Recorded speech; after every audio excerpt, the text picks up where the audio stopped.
आजम खान, उन पे बकरी चोरी का इल्जाम। आजम खान इतना गरीब है कि बकरी चोरी करेगा आजम खान? ये क्या बात है, बताइए आप। ओवैसी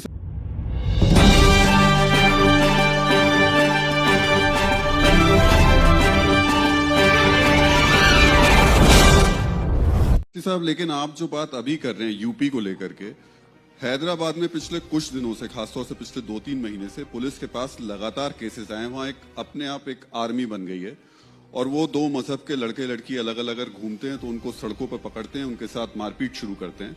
उसमें लड़का अगर हिंदू है और लड़की अगर मुस्लिम है, और ऐसे बाकायदा FIR दर्ज हुई हैं, ऐसे लोगों को अरेस्ट किया गया। लेकिन असदुद्दीन ओवैसी की जुबान से उसके बारे में कभी कुछ सुनने को नहीं सर, उसमें हमने रोका क्या पुलिस को?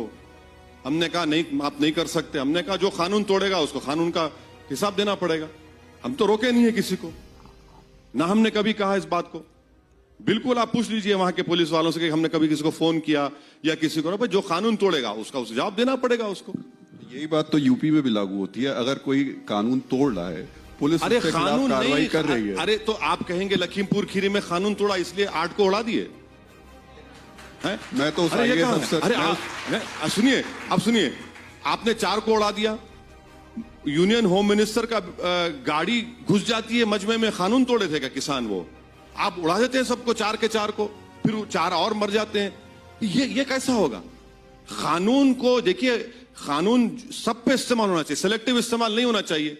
क्या यूनियन मिनिस्टर के बेटे के ऊपर UAPA लगेगा? नहीं लगेगा। क्या NSA लगेगा? नहीं लगेगा। क्या सेडेशन लगेगा? नहीं लगेगा। किस पर लगेगा? किसी और पर लगेगा। यही तो हम कह रहे हैं कि सिलेक्टिव आप इस्तेमाल करते हैं कानून को। कानून तो सबके लिए इस्तेमाल होना चाहिए। जो गलती करा उसका कानून, मगर यहां पर अलग इस्तेमाल हो रहा, सेलेक्टिव उसका इस्तेमाल होता है, किसी को क्रश करने के लिए, किसी को दबाने के लिए। मुख्तार अंसारी और अतीक अहमद जैसे लोगों पे इस्तेमाल हो रहा है। आप मान रहे हैं कि वो निर्दोष है, राजनीतिक तौर पे फंसाया जा रहा है? ये मुख्तार हो, अतीक साहब हो, ये कोर्ट तय करेगा। मगर आप बताइए, आजम खान, उन पे बकरी चोरी का इल्जाम। आजम खान इतना गरीब है कि बकरी चोरी करेगा आजम खान? ये क्या बात है, बताइए आप। अरे भाई, जो आदमी जिंदगी गुजार दिया उत्तर प्रदेश की राजनीति में, उस पर बकरी चोरी का इल्जाम? क्या पैगाम दे रहे हैं बताइए आप? कल होगा कि पिक पॉकेट भी करते थे, वो भी डाल दो, फिर अब वही बाकी है। तो इस सेलेक्टिव इस्तेमाल जो कानून का हो रहा है उसका हम अपोज करते हैं। एक बात आप समझ, ओवैसी साहब, आप क्योंकि बार बार ये बात कहते हैं कि मुसलमानों को अपना लीडरशिप चुननी चाहिए और इस वजह से आप मैदान में हैं, तो अभी तक जो हमने देखा है, जिस तरह से वोट पड़ते हैं, उसके मुताबिक अगर एक तरफ मुसलमान किसी एक सीट पर, जो मुस्लिम बाहुल सीट है, उस पर किसी एक कैंडिडेट की तरफ जाता है, तो फिर रिवर्स पोलराइजेशन भी होता है। तो सीट कैसे जीतेंगे आप? सीट जीतेंगे किस गणित के हिसाब से? सिर्फ मुसलमान अगर वोट करेगा? मैडम, रिवर्स पोलराइजेशन तो हो चुका है ना। नरेंद्र मोदी को अगर उत्तर प्रदेश में 74% हिंदू वोट मिलता है, तो बचा क्या इन लोगों के लिए? वो तो सबको खींच लिए हैं। रिवर्स पोलराइजेशन तो पूरा हो चुका है ना। कि देखिए, भारत के पार्लियामेंट में सिर्फ अब 23 MP जीत कर आते हैं, और वो 23 में से सिर्फ 2 आप कह सकते हैं कि ऐसे कॉन्स्टिट्यूंसी से आते हैं जहां पर मुसलमान 10% वोटर लिस्ट में। फिर पोलराइजेशन तो हो चुका है। बीजेपी किसी को टिकट नहीं देती, बीजेपी के पास कोई लोकसभा का नहीं है। अच्छा, समाजवादी के पास 5 जीते, 3 मुसलमान, 3 मुसलमान है। तो कौन से कहां पोलराइजेशन नहीं हो रहा? असद, जो ये आपकी 100 सीटें हैं, इनमें कितनी टिकट हिंदुओं को मिलेंगी? बहुत ज्यादा मिलेंगे इंशाल्लाह। कोई नंबर बताइए ना, 100 का नंबर है, उसमें कितने मिलेंगे? नहीं, ये पार्टी की स्ट्रेटेजी और पॉलिसी तो हम बैठ के तय करेंगे ना, जो आपको बताएंगे। अभी से क्यों बताएंगे? इसी वजह से तो मैं ये जानना चाह रही थी, 18 से 20% अगर वोटर है मुसलमान, तो उसके आधार पर आप सीट कैसे जीतेंगे? नहीं, हमारे साथ मिलकर जीतेंगे? हमारे साथ ओम प्रकाश राजभर साहब हैं और कई दूसरे पार्टीज हैं। शिवपाल साहब से भी हम बातचीत कर रहे हैं, चंद्रशेखर साहब से भी हमारी बातचीत हो रही है। एक फॉर्मेडेबल अलायंस बनेगा, मुझे यकीन है, और इंशाल्लाह ताला एक ताकतवर अलायंस बनेगा। अच्छी वोट मिलेंगे हम लोगों को, कैंडिडेट जीतेंगे। कांग्रेस साथ होगी? कहाँ है कांग्रेस सर? क्यों ऐसा मजाक करते हैं आप? आपको भी रात के 9:30 बजे मजाक करने का सूझिए, आपको कहाँ है? अच्छा, आप ओवैसी साहब, जिस अलायंस का आप जिक्र कर रहे हैं, तसव्वुर कीजिए कि बहुमत मिल जाता है इस अलायंस को, तो आप सभी लोगों को अखिलेश यादव के नेतृत्व में सरकार बनाना ये मंजूर होगा? अखिलेश यादव को मुख्यमंत्री बनाएंगे आप लोग, सब लोग मिलकर? मैं तो ये कह रहा हूं ना कि आप अभी बात करिए। देखिए, आपको तो अभी बहुत लंबी रेस जाना है। ये कैसा है ना कि रिले रेस है ये। अगर आप उस दिन का इंतजार कर रहे हैं, अगर आप देख रहे हैं कि आपको वो ओहदे पर बैठना है, तो फिर आपको सबको साथ लेना पड़ेगा, आपको समीकरण करना पड़ेगा। अगर आप नहीं करेंगे तो फिर नुकसान आपका होगा। मैं फिर से एक बार यूपी पे आना चाहूंगा और मेरा सवाल आपसे ये है कि असदुद्दीन ओवैसी के मुद्दे क्या होंगे इस बार यूपी के चुनाव में? योगी सरकार का काम या फिर लव जिहाद और धर्मांतरण? अरे ये तो योगी से पूछिए आप, ये तो इनको बताना पड़ेगा। ठोक दो, नाम तब्दील कर दो, ये तो इनकी पॉलिसी रही ना। ये तो कभी 4.5 साल में कोई कंस्ट्रक्टिव काम उन्होंने किया तो बता दीजिए।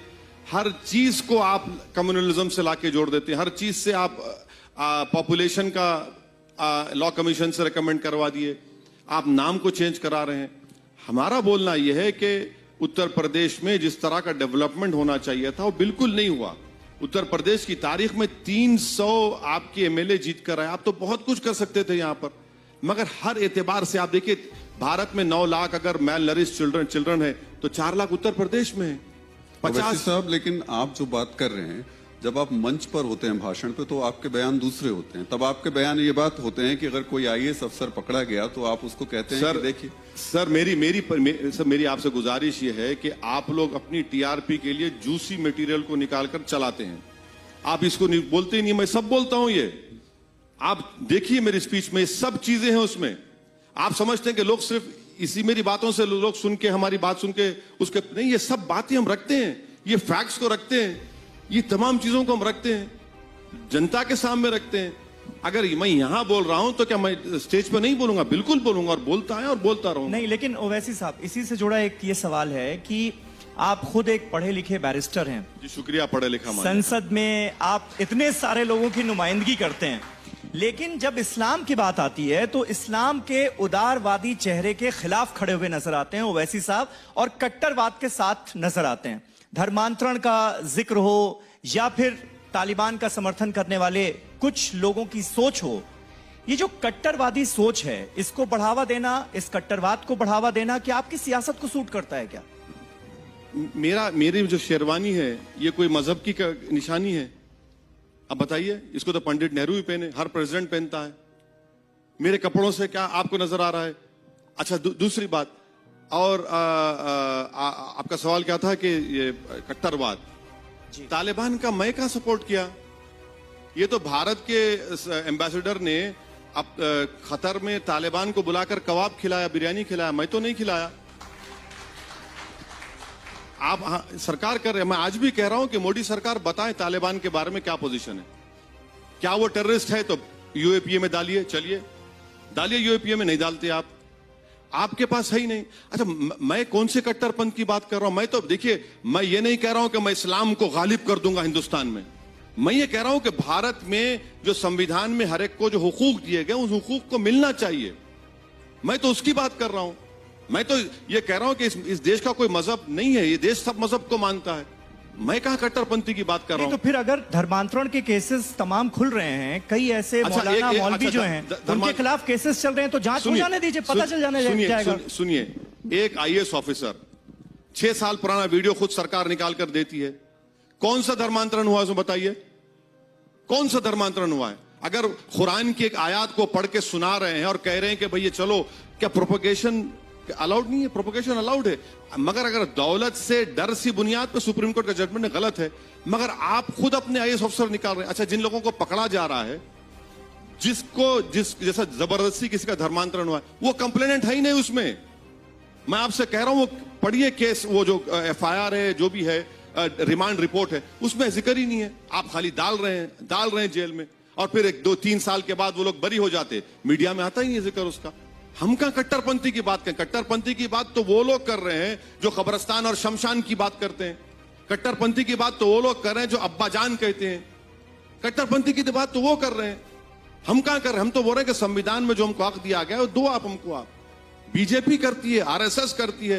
ये सब्सक्राइब कीजिए हमारे YouTube channel TVS world news, साथ में बेल आइकन पर प्रेस कीजिए, जिससे कि हमारी वीडियो की नोटिफिकेशन आपको मिल सके और हमारी वीडियो आप सबसे पहले देख सकें।